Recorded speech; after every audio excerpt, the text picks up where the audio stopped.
فرمایا کل من علیہا فان، جو چیز دنیا کے اندر آئی ہے وہ سب فنا ہونے ہے۔ اب وہ چاہے انسان ہو، چاہے جانور ہو، چاہے کوئی بھی شے ہو یا کوئی بھی چیز ہو، اگر دنیا کے اندر اس نے جنم لیا ہے تو اسے ایک نہ ایک دن فنا ہونا ہے۔ اور فنا ہو بھی کیوں نہ، اگر جو چیز نازل ہوئی اب وہ اسی طریقے سے نازل ہونا اس کا بند نہیں، اگر وہ دنیا سے ختم نہ کی جائے تو ہو سکتا ہے دنیا کا نزول چھوٹا پڑ جائے۔ کہ اللہ رب کائنات کا کوئی کام بغیر حکمت نہیں ہوتا، بغیر حکمت یا کوئی منشا ایسی نہیں ہوتی جو ہمارے اور آپ کے خلاف۔ بس فرق ہمارے اور آپ کے درمیان میں ہوتا ہے کہ ہم اور آپ سمجھ نہیں پاتے۔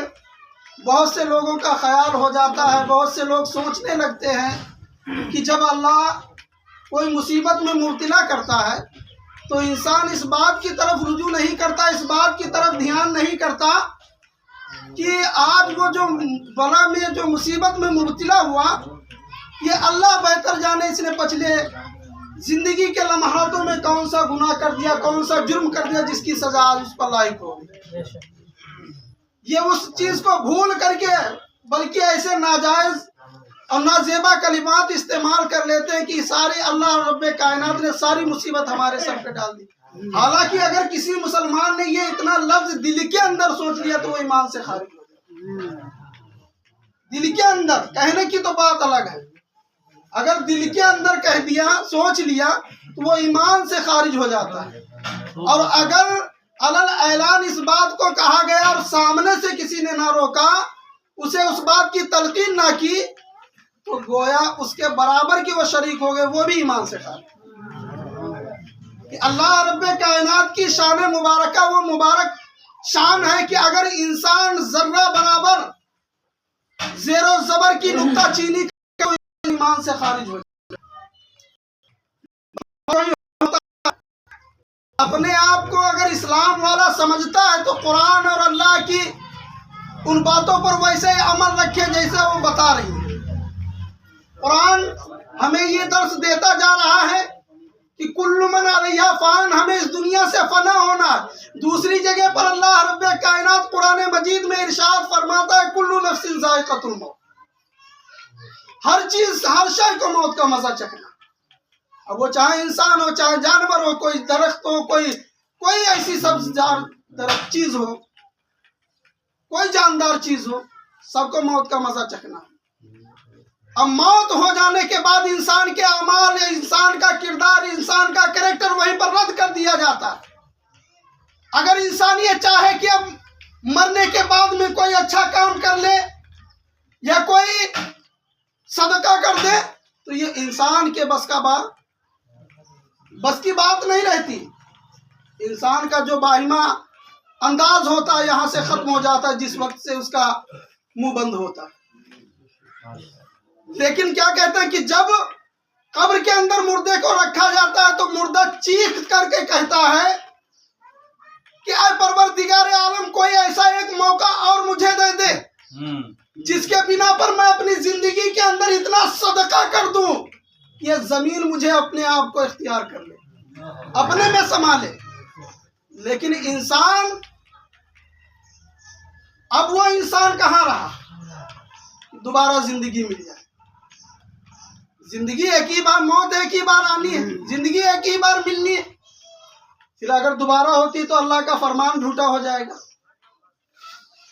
تو انسان کہتے ہیں جب قبر کے اندر بندے کو رکھا جاتا ہے تو بندہ اس وقت ایسی دہلیز سے گزرتا ہے کہ جیسے کوئی سمندر کی اتھاہ گہرائیوں میں ڈوبتا ہو اور چلا چلا کر گہار لگاتا ہو کہ آؤ مجھے کوئی نکال لو، کوئی بچا لو۔ اس وقت اس انسان کا حال اور حشر کیا ہوتا ہوگا؟ لوگ سامنے موجود ہوں، اس کے باوجود میں اسے نہ نکالے۔ یہ حال ہوتا ہے کہ انسان جب قبر کے اندر رکھا جاتا ہے تو سارے انسانوں کو دیکھتا ہے اور یہ بھی سنتا دیکھتا ہے کہ یہ میرے احباب ہیں، میرے عزیز و اقارب ہیں، سب میرے ہیں۔ لیکن کسی کے اندر یہ اتنی جرت نہیں ہوتی کہ وہ ان کو قبر سے نکال کر کے واپس لے آئے۔ کسی کے اندر اتنی طاقت نہیں ہوتی کہ ان کے لیے کوئی وہ کام کر دے جس سے اللہ فوراً تخفیف فرما دے۔ ایک صحابی رسول نبی کریم صلی اللہ علیہ وسلم کے دربار میں گئے، کہا یا رسول اللہ مجھے آپ سے کوئی سوال عرض کرنا ہے۔ اللہ کے رسول نے فرمایا کہ میرے صحابی بتاؤ کیا ماجرا ہے؟ کہا حضور میں عرض کرنا یہی چاہتا تھا کہ میری والدہ اس دنیا سے رخصت ہو گئی، میری والدہ اس دنیا سے چلی گئی، اب اللہ بہتر جانے ان کا حشر کیا ہوتا ہوگا، ان کا حال کیا ہے، یہ آپ سے بہتر کوئی نہیں جانتا۔ اب آپ مجھے یہ تصور کی دنیا سے یہ خیال کر کے بتا دیجئے کہ میری والدہ پر کیا گزر رہی ہو۔ تو اللہ کے رسول نے فرمایا کہ تیری والدہ اس وقت سخت سوال و جواب میں مبتلا ہے۔ تو کہا حضور اسے آزادی کا کوئی ذریعہ بتا دیجئے۔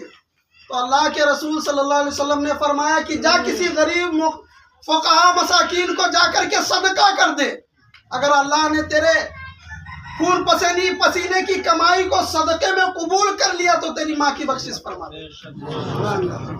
وہ بندہ گیا، جا کر کے اللہ کے نام پر صدقہ و خیرات کرتا رہا یہاں تک کہ کسی ندا دینے والے نے ندا دے دی کہ جا اللہ نے تیری ماں کو بخش دیا۔ پھر گیا نبی کی بارگاہ میں، جانے کے بعد میں عرض کیا یا رسول اللہ کسی آواز دینے والے نے یہ الفاظ دہرایا ہے۔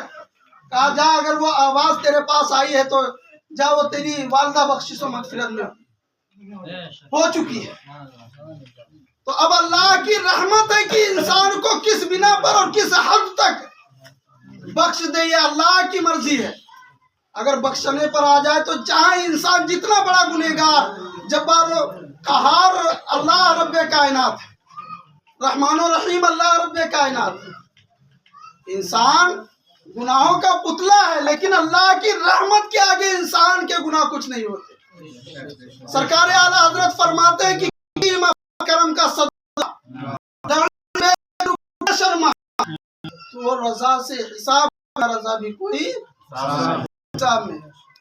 سرکار اعلیٰ حضرت فرماتے ہیں کہ اے پروردگار عالم میرے اعمالوں کے ذریعے سے میری بخشش مت فرمانا، میرے اچھے اعمال کے ذریعے سے یا میری نیکی اور برائی کو دیکھ کر کے تو کبھی میرے میدان محشر میں میرا فیصلہ، میرا حق نہ کرنا، میرا حساب نہ کرنا۔ تو صرف یہ دیکھ لینا کہ احمد رضا کے گناہ کیا اتنے بڑھ گئے ہیں کہ تیری رحمت سے زیادہ ہوں؟ کیا اتنے بڑھ گئے کہ تیری رحمت سے زیادہ ہوں؟ اگر یہ تجھے تصور ہو جائے کہ احمد رضا کے گناہ تیری رحمت سے آگے، تو مولا تو جس حال میں مجھے جہنم میں ڈالنا چاہے اس حال میں مجھے ڈال دینا۔ اگر یہ تصور ہو جائے کہ میرے گناہ تیری رحمت کے آگے کچھ نہیں، تو تو میری اس رحمت کے صدقے میں بخشش و مغفرت۔ اب اللہ کی یہ شان ہے کہ انسان کو جس حال میں چاہے، جس مرضی میں چاہے انسان کو بخش دیتا ہے۔ اب ہم اور آپ بہت سے لوگوں کا اعتراض ہوتا ہے یہ 10واں 20واں 40واں یہ ہم اور آپ کیوں کرتے ہیں، نیاز فاتحہ کیوں دلاتے ہیں؟ لوگوں کا یہ خمار ہوتا ہے، یہ لوگ خامخواہ ایک دوسروں کو بدنام کرنے پر تلے ہوتے ہیں، لیکن وہ اس چیز کو بھول گئے کہ جسے اللہ کے رسول نے بتا دیا وہ آج ہم کرتے جا رہے ہیں، تا قیامت تک اللہ نے اگر ایمان ہمارے اندر سلامت رکھا تو کرتے رہیں گے۔ کیونکہ اللہ کے رسول صلی اللہ علیہ وسلم سے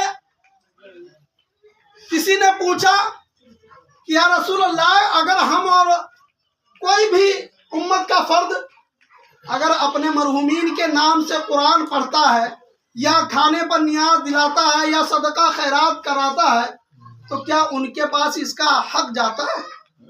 تو اللہ کے رسول صلی اللہ علیہ وسلم فرماتے ہیں کہ ہاں بالکل جاتا ہے، اور ان کا حق اس طریقے سے نہیں جاتا بلکہ ایک گلدستے کی شکل میں سجا کر کے فرشتوں کی جماعت اس کے پاس جاتی ہے اور جا کر کے کہتی ہے اے اللہ کے بندے، یہ تیرے ورثہ نے، یہ تیرے اہل و عیان نے تجھے یہ تحفہ دیا ہے، یہ تحفہ تو قبول فرما۔ اور اللہ نے اس تحفے کے صدقے میں تیرے گناہ صغیرہ کو معاف فرما دیا، گناہ کبیرہ کو معاف فرما دیا، اور تجھے پروان جنت نصیب فرما دیا۔